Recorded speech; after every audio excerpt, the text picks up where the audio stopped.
Hello friend, आपके अपने YouTube channel skill study point पर स्वागत है। तो आज हम मनोविज्ञान की नेक्स्ट क्लास को देखने वाले हैं, जो रास ने अवस्थाओं का विभाजन किया था। शैशवावस्था, बाल्यावस्था, किशोरावस्था और प्रौढ़ावस्था, 4 अवस्थाओं में विभाजन किया था। तो हमने इसके आगे का पहले पढ़ा था। तो आज रास के अनुसार अवस्थाओं के विभाजन के बारे में हम जानने का प्रयास करते हैं। तो चलिए देखते हैं। मनोविज्ञान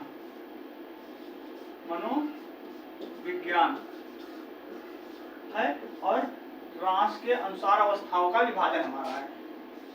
रास के अनुसार अवस्थाओं का विभाजन,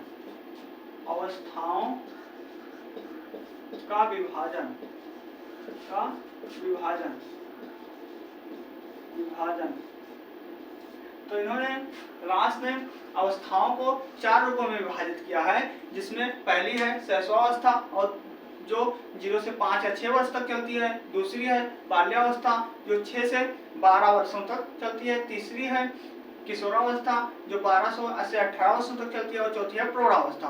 प्रौढ़ावस्था की अवधि जो होती है वह 18 वर्ष से प्लस होती है। तो चलिए हम एक एक करके देखने का प्रयास करते हैं। एक नंबर हमारी हो जाएगी शैशवावस्था। तो शैशवावस्था इस समय क्या होगी, 0 से 6 वर्ष। हम 5 वर्ष भी कहेंगे, हमें 5 वर्ष भी मिलता है, लेकिन हमें 6 वर्ष हम लेंगे। दूसरी हमारी हो जाएगी बाल्यावस्था।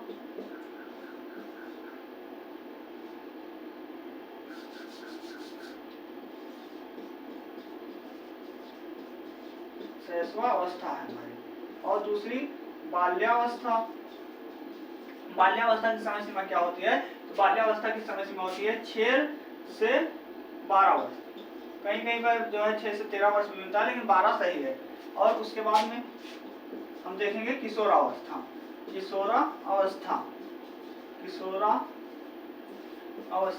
तो किशोरावस्था की समय सीमा क्या होती है?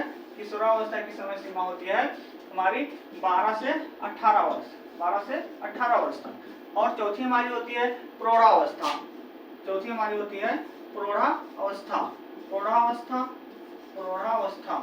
प्रौढ़ावस्था की समय सीमा क्या होती है?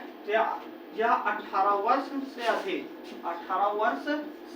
कहीं पर 18 से 35 वर्ष मिलता है, लेकिन हम यहाँ पर 18 वर्ष से अधिक का समय लेते हैं। कहीं कहीं मिलता है किसी किताब में 35 वर्ष तक, 18 से। तो हमारी रास के अनुसार अवस्थाओं को इन्हीं 4 भागों में जो है डिवाइड किया गया है: शैशवावस्था, बाल्यावस्था, किशोरावस्था और प्रौढ़ावस्था। तो चलिए हम शैशवावस्था सबसे पहली अवस्था है हमारी, हम इसके बारे में जानने का प्रयास करते हैं। शैशवावस्था की समय सीमा जो है 0 से 6 वर्षों तक होती है। शैशवावस्था, इसकी हम विशेषताओं के बारे में जानेंगे। सबसे पहले शैशवावस्था की विशेषताएं।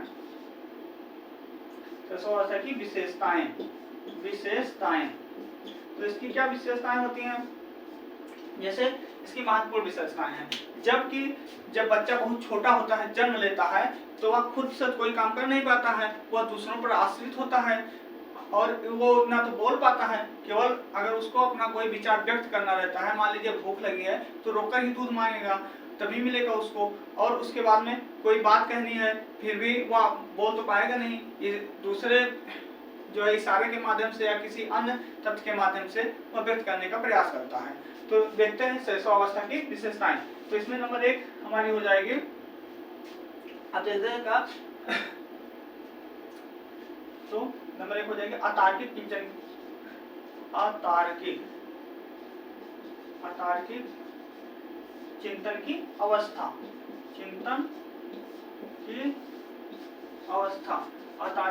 की अवस्था। तो अतार्किक चिंतन की अवस्था, क्योंकि अतार्किक चिंतन की अवस्था इसे इसलिए कहते हैं क्योंकि बच्चा इसमें कोई तर्क नहीं कर पाता है। जब बोल ही नहीं पाएगा सही से, तर्क कहाँ से करेगा? तर्क वितर्क आदि कुछ भी नहीं कर पाता है। तो इसको नंबर 1 बोलते हैं अतार्किक चिंतन की अवस्था। हमारा दूसरा हो जाएगा, तो दूसरा हम प्रयास करेंगे देखने का, इसे कहते हैं सीखने का आदर्श काल। सीखने का आदर्श काल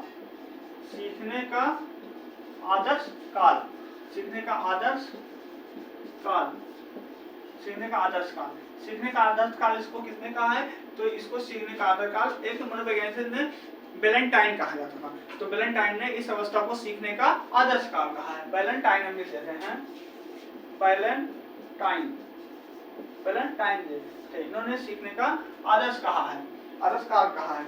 अब इसमें नंबर 3 हमारी हो जाएंगे दूसरों पर आश्रित, दूसरों पर आश्रित। बालक जो होता है कोई अपना काम नहीं कर पाता है, वह दूसरों पर ही आश्रित होता है। उसके बाद में नंबर 4 हमारी हो जाएगी, नंबर हमारी चौथी अवस्था हो जाएगी जो है क्षणिक संवेग की अवस्था, क्षणिक संवेग की अवस्था, क्षणिक संवेग की अवस्था, संवेग की अवस्था, अवस्था क्षणिक संवेग की अवस्था शैशव अवस्था को किसने कहा है? तो शैशव अवस्था को क्षणिक संवेग की अवस्था रूसो ने कहा है।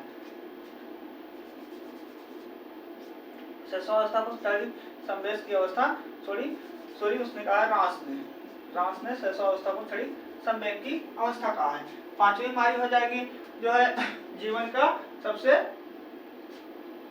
हमारी 5वीं अवस्था हमारी हो जाएगी अनुकरण की अवस्था, अनुकरण की अवस्था, अनुकरण की अवस्था।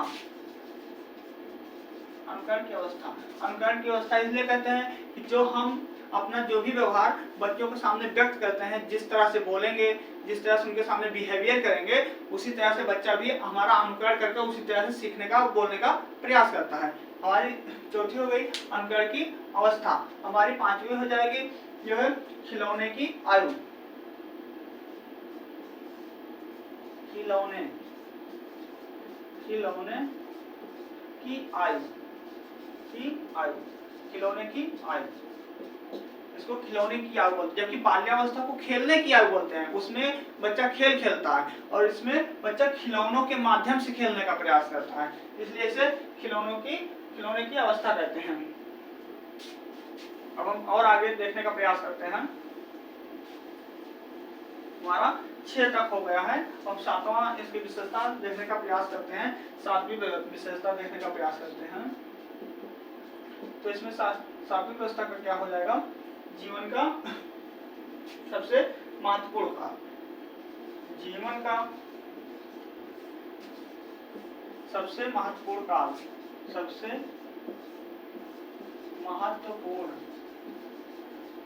महत्वपूर्ण काल, इसको जीवन का सबसे महत्वपूर्ण काल भी कहा जाता है। और हमारी अगली विशेषता हो जाएगी समलिंगी ईर्ष्या। नंबर 8 हमारा हो जाएगा समलिंगी ईर्ष्या, समलिंगी ईर्ष्या। या समलिंगी का मतलब जो समान लिंग वाले, या लड़की होगी तो लड़की से और लड़का होगा तो लड़कों से बहुत ज्यादा ईर्ष्या द्वेष रखते हैं। जैसे अगर उसका खिलौना कोई दूसरा बालक लेकर चला जाता है तो वह उसे लेने नहीं देता है या फिर रोने लगता है लेकर चला जाता है। तो अब हम अगला देखेंगे।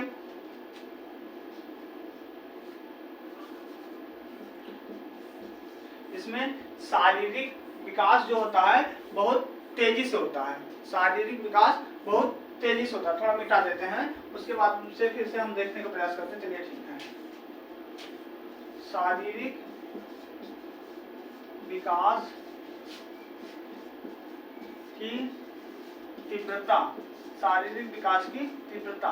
इसमें शारीरिक विकास जो होता है बहुत तेजी से होता है। 0 से 3 वर्ष तक शारीरिक विकास बच्चे का जो होता है बहुत तेजी से होता है। फिर 3 से 12 वर्ष तक उसका विकास क्रम जो होता है शारीरिक और मानसिक दोनों, वह थोड़ा सा रुक जाता है, डाउन पड़ जाता है। और फिर 12 वर्ष से 15 वर्ष की अवस्था जो होती है 3 साल तक, उसमें फिर से शारीरिक और मानसिक विकास फिर पुनः बहुत तीव्र गति से होने लगता है। शारीरिक विकास की तीव्रता। अब इसमें हम कह सकते हैं मानसिक विकास की तीव्रता।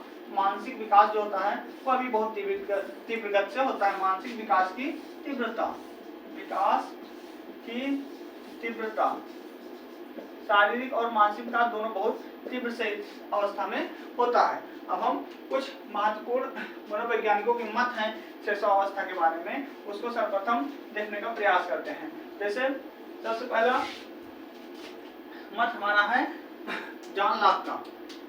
जॉन लॉक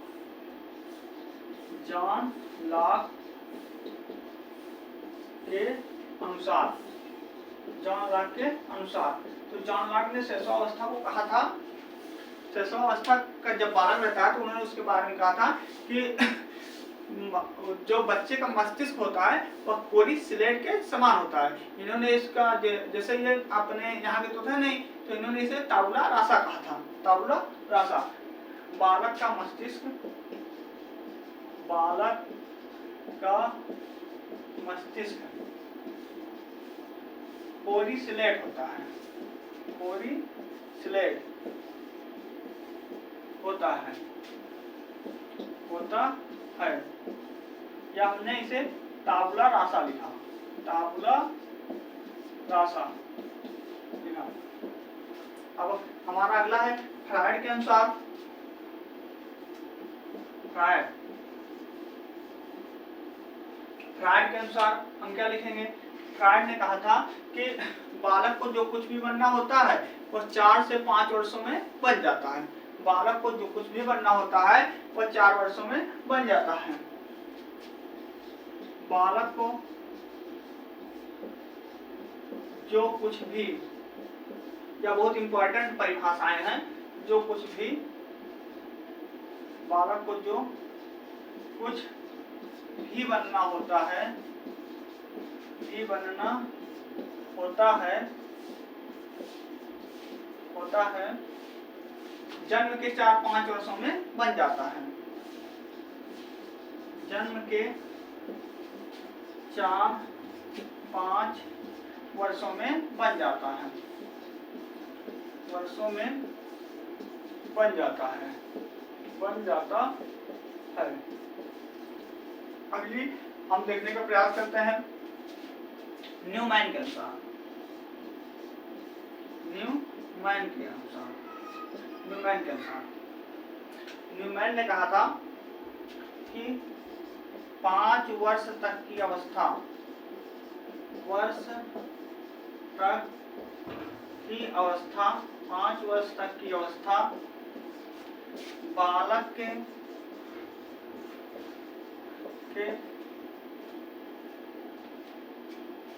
5 वर्ष तक की अवस्था बालक के मस्तिष्क व शारीरिक व मानसिक विकास के लिए बहुत महत्वपूर्ण होती है। बालक के शारीरिक व मानसिक विकास के लिए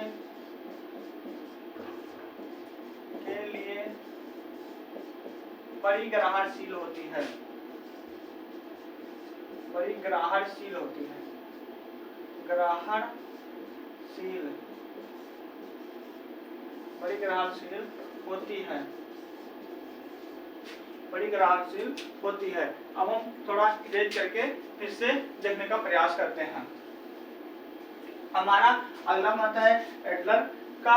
इन्होंने कहा था कि बालक को जन्म के कुछ माह बाद ही यह पता चल जाता है जीवन में उसका क्या स्थान है।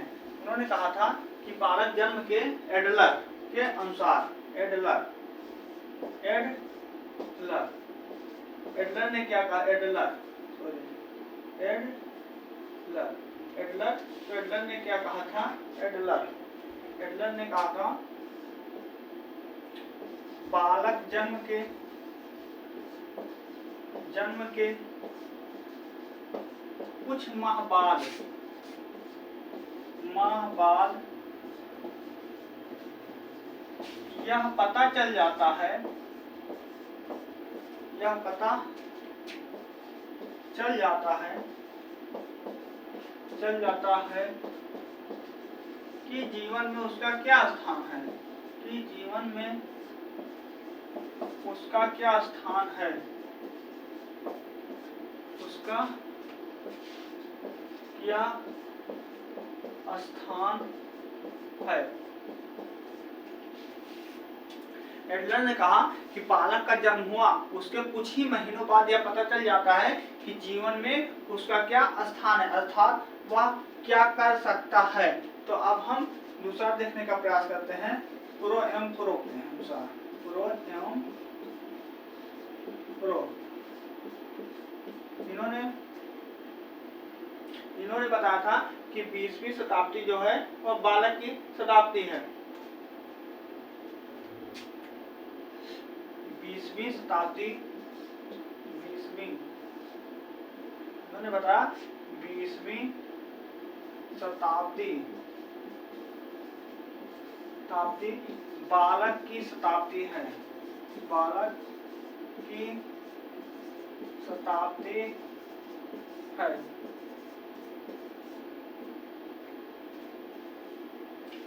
अब हमारे अगले मनोवैज्ञानिक हैं जिन्होंने कई परिभाषाएं हैं जो बहुत ज़्यादा इम्पोर्टेंट हैं, इसीलिए हम इनको लिखाने का प्रयास करते हैं। तो दूसरी परिभाषा हम देखने का प्रयास करते हैं। जो एक और मनोवैज्ञानिक हैं हमारे जो है गुड एनफ, व्यक्ति का जितना भी मानसिक विकास होना रहता है, गुड एनफ, व्यक्ति का जितना भी मानसिक विकास होना रहता है उसका आधा 3 वर्ष की उम्र तक हो जाता है। उन्होंने बताया कि व्यक्ति का जितना भी मानसिक विकास होना रहता है उसका आधा जन्म से 3 वर्षों तक हो जाता है। व्यक्ति का जितना भी मानसिक विकास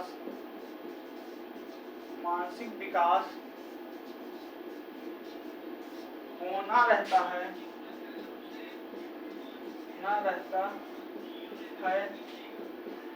3 वर्ष तक हो जाता है। और जितना भी मानसिक विकास होना रहता है उसका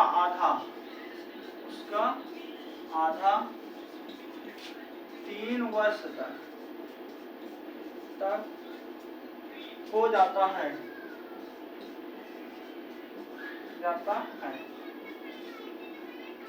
तो आज हमारा शैशवावस्था की विशेषताएं और शैशवावस्था के बारे में अन्य जो भी तथ्य परिभाषाएं थी हमने वो पूरा करवा दिया है। तो कल हम अन्य वीडियो में मिलेंगे बाल्यावस्था को लेकर और इसके आगे टॉपिक पढ़ाने के लिए। तो चलिए चलते हैं। यदि हमारा वीडियो आपको पसंद आया हो तो वीडियो को सब्सक्राइब करें, हमारे चैनल को सब्सक्राइब करें और वीडियो को लाइक करें। धन्यवाद।